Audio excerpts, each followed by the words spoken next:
This is for all the online friends to check out. This situation with Cheung Kong and Ka-shing selling the port is getting more and more tense. There's news coming out that Victor Li is under a lot of pressure. He continues to release.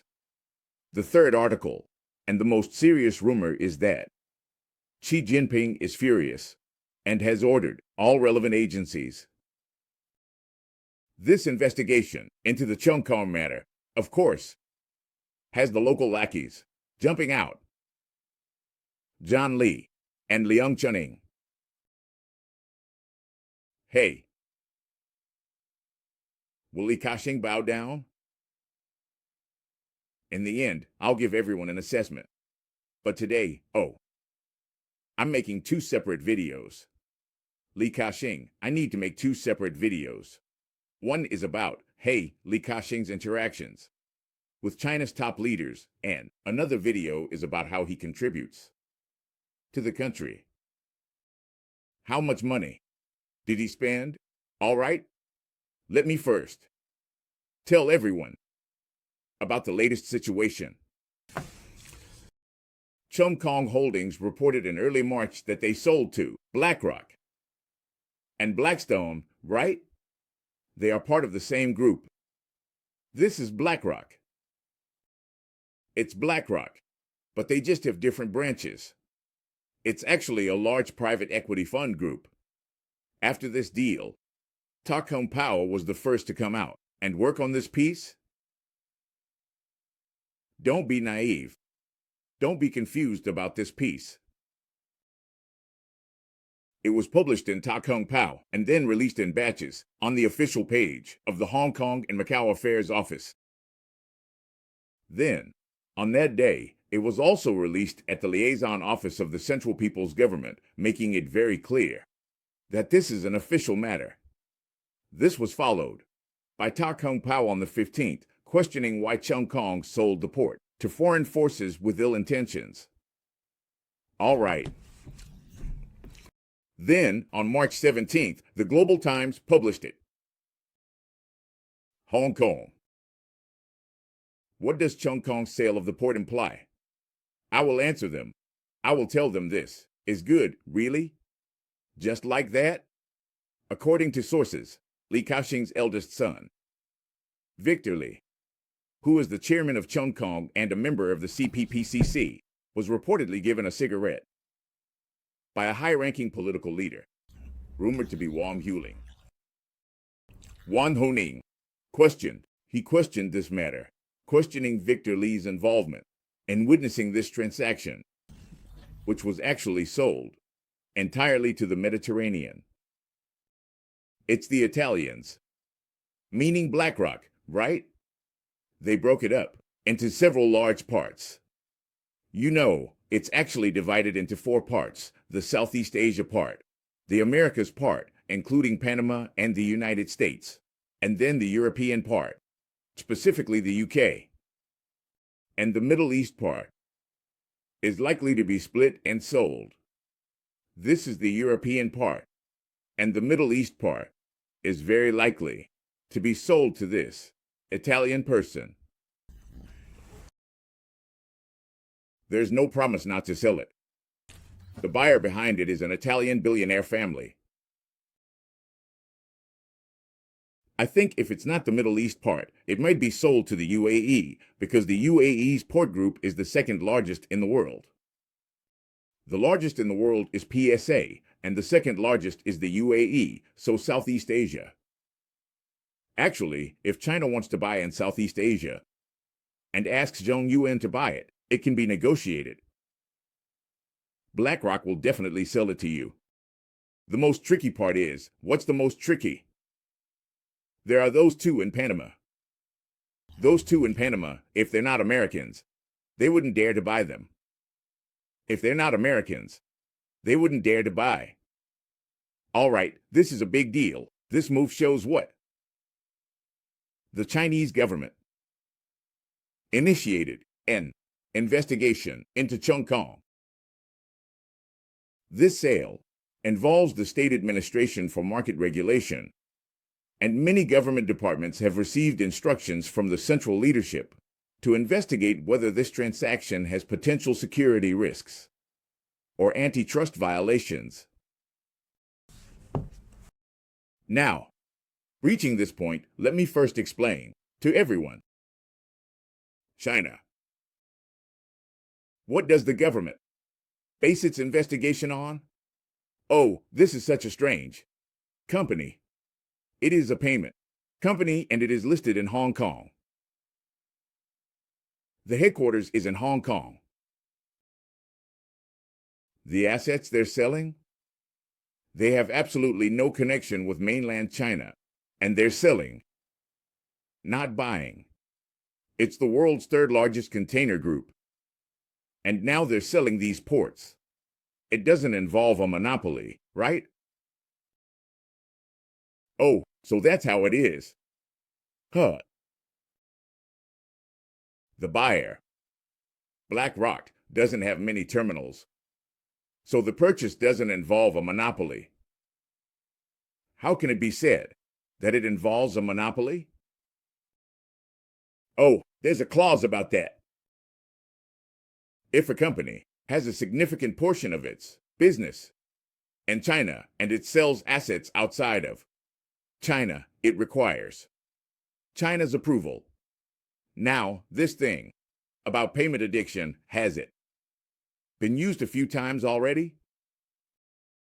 When NVIDIA wanted to buy ARM and when Intel wanted to buy a certain company, they were stopped by China because they had a portion of their business in China. China claimed the right to investigate them for antitrust reasons. Now, the basis for this antitrust is like this. However, these two cases don't involve monopolization because they are selling, not buying. So, the second point is, selling doesn't require your approval. Indeed, selling doesn't need approval, so the second point is national security. Oh, national security issue. Let me explain again from the mainland's perspective and my rebuttal. First, I've mentioned before, one point is that they are very angry because they think you conceded too early, which was originally a bargaining power. So that's it. By June at the latest, Donald Trump will meet with Xi Jinping.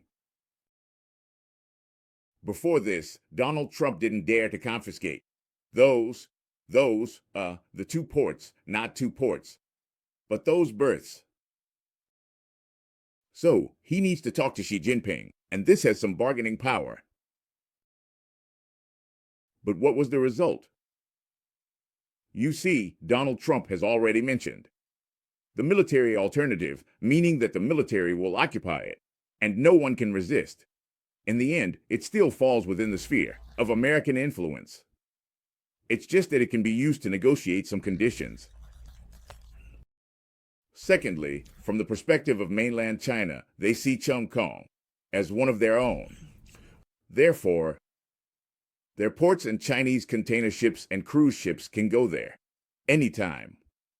If you sell it to the Americans, and the Americans don't allow us to go, then our ships won't have anywhere to dock. Especially since the U.S. is very likely to pass a bill restricting Chinese ships. Now, here, I have to say, I need to challenge this person. First of all, since World War II, until now, worldwide, there hasn't been any port that doesn't allow ships to enter as long as it's not an official handover. Even during official warfare, only arms are prohibited. Even now during wartime, Russian, Israeli, and other ships can freely enter and exit all ports. There's no talk of any port not allowing them to dock. This includes the world's largest container terminal company, PSA, and also the UAE. And also Hutchison, which accounts for about 10% of the world's ports. 90% have never experienced a situation where commercial ships are not allowed to load and unload cargo. This has never happened. Secondly, how much control does Hutchison actually have over the berths at the port? When they take over a port for operations, there must be a contract with the local government to conduct business. It's not like they can just decide not to do business. Let me give you an example.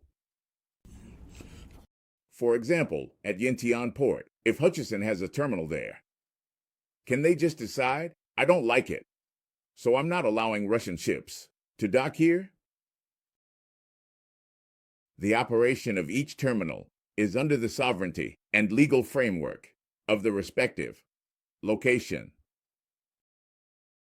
But China, on the other hand, thinks that if the Americans buy these terminals, they will use them to mess with China, potentially harming China's Belt and Road Initiative. This is completely unreasonable. I don't see even a remote possibility of this happening. The Americans managing the islands, they just charge you $1 million or $1.5 million when you go to a U.S. port. But, you know, Xi Jinping's approach to national security laws is reaching a paranoid level. That's the situation. All right, here's another segment. On March 17th, they talked about remembering the source of the water again. I really find it funny. They mentioned that back then, when Hong Kong had no water, the Dongjiang water came over the mountains. How old was I at that time? I was about 10 years old when the Dongjiang water came over the mountains. They spent $34 million. How did they serve the people of Hong Kong? Hey, do you know how much they collect from Hong Kong every year? 6 to 7 billion. They've been collecting for 60 years. Over the years, they've collected several hundred billion, with a profit margin of 10,000 times. Is this how they show love and care for their compatriots? In Hong Kong, if the water didn't come, it would just flow into the sea, because some river water always ends up in the sea. You're just reducing some of the river water. Then they sell pigs, cattle, and sheep, claiming it's a great contribution, as if Hong Kong people owe them. But Hong Kong people? At the same time, we owe a lot to Thailand. Thailand has shown great kindness to Hong Kong because we consume a lot of Thai rice. We also owe a lot to Brazil, as most of our frozen meat comes from Brazil. Brazilian frozen meat is much more than your fresh meat. Who knows how much? Wow, so it turns out we owe them too. That's surprising. All right. Everything the central government does is out of love for you. It's like a mother to a child saying, I hate you because I love you. Breaking up your marriages and your love is all for loving you, all for the prosperity and stability of Hong Kong, so that one country, two systems can be stable and go far. If anyone in Hong Kong does business and sells some overseas assets, and it becomes a national security issue, then where is the one country, two systems in Hong Kong? Let me clarify. If there is a need for Chung Kong to take this medicine, the effect would be equivalent to when Ant Group was not allowed to go public, or when Didi was delisted in the US, because the reputation of Ka-shing and Chung Kong in the global corporate world is top tier. This is a top-tier conglomerate, and it's truly intimidating, a formidable reputation. If this happens, how can you interfere with a business headquartered in Hong Kong like this? One dares business in Hong Kong. Hong Kong's future is closely linked with the country. The past chaos in Hong Kong was due to not fully implementing one country, two systems. Wow. At that time, one country, two systems was celebrated as a success for many years, proving that you could find it back then. Everything that was said before was about one country, two systems, and it was completely successful in Hong Kong. This is it. In conclusion, this is a matter of great importance. All sectors in Hong Kong must firmly stand together with the country and do whatever the country requires to safeguard national security. Using national security, it's just a pretext. Ka-shing sold the Panama Canal. It was actually to avoid Donald Trump's wrath. It also boosted his stock price, but it angered Beijing. I mean, I want to ask, did he ask if Costco was interested in buying it? Ka-shing wouldn't ask if Costco wanted to buy it, but Costco didn't buy it. Costco didn't have the money to buy it, and the mainland didn't dare to buy it. So, if the mainland asks you and you don't buy it, then they'll sell it to someone else, right? What I'm trying to say is it's the mainland's irresponsibility. Why did Donald Trump accuse Panama of being controlled by Ka-shing? When the two ports were under Chinese control, he talked about confiscating them. Why doesn't China step up to defend Hong Kong? You don't step up to defend it either. So how does Hong Kong stand against the United States? Why not say that this was legally acquired and no one is allowed to touch it? Send an aircraft carrier over and see if the U.S. dares to start a war? Not even daring to make a sound. All right, Ka-shing's Hong Kong holdings won't hold a financial meeting. Hiding away. They won't hold an analyst and media meeting on March 17th. It's very rare for a blue chip company not to hold a financial meeting. Is it because they can't answer this question, are you selling? Since the port transaction, Hong Kong hasn't made any statements. This is very dangerous. Hong Kong and C.K. Hutchison will announce their 2024 results on March 20th, without explaining why the meeting was canceled. Hong Kong confirmed in an interview with Reuters that they will not hold a press conference. However, they did not disclose whether there will be any phone interviews or conversations among analysts. These two companies have consistently held analyst meetings semi-annually and annually for many years, which is good. John Lee came out to speak. John Lee was asked about this incident and made 3 points. First, there is a lot of discussion in society. So be careful, meaning that Ka-shing reflects society's concern about the incident, and Ka-shing needs to be cautious. The government has consistently requested foreign governments to provide a fair and just environment for Hong Kong enterprises opposing the use of coercion or underhanded methods in international economic and trade relations. This indicates that if the United States takes any action against C.K. Hutchison's assets in Panama, the Hong Kong government will issue a protest statement. Third, it must comply with legal and regulatory requirements, and the Special Administrative Region will handle it according to the law and regulations. So, are you referring to the national security law? Of course, invoking national law is intimidating. According to the law, what are you referring to? Are you talking about the national security law or not? He didn't answer, right? All right, there's also Leung Chun-ing. Leung Chun-ing was originally Ka-shing's lackey. But in 1997, he turned against him because Tung Chee-hwa wanted to build 85,000 units. Ka-shing then arranged a meeting with Leung Chun-ing, asking him, since Leung Chun-ing was in charge of housing, to persuade Tung Chee-hwa not to proceed with the plan. Leung Chun-ing refused. Perhaps Hong Kong had been under foreign rule for too long, leading to distrust of businessmen. They were businessmen without a homeland, not businessmen for the sake of business. At that time, Hong Kong was required to comply with and contribute to the British economy. I don't know what kind of compliance and contribution did it make to the British economy? The U.S. government's support for American enterprises like TikTok's situation with China. The suppression of TikTok regarding Chinese industrial rights has not been realized. Isn't there no more room to maneuver?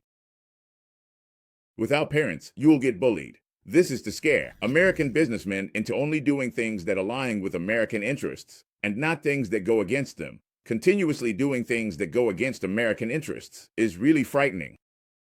The U.S. government will only support American businessmen, not foreign ones. American businessmen have an inherent connection with the U.S., and it's the same for other countries. This is a subtle criticism of Ka-shing. That's all for this segment.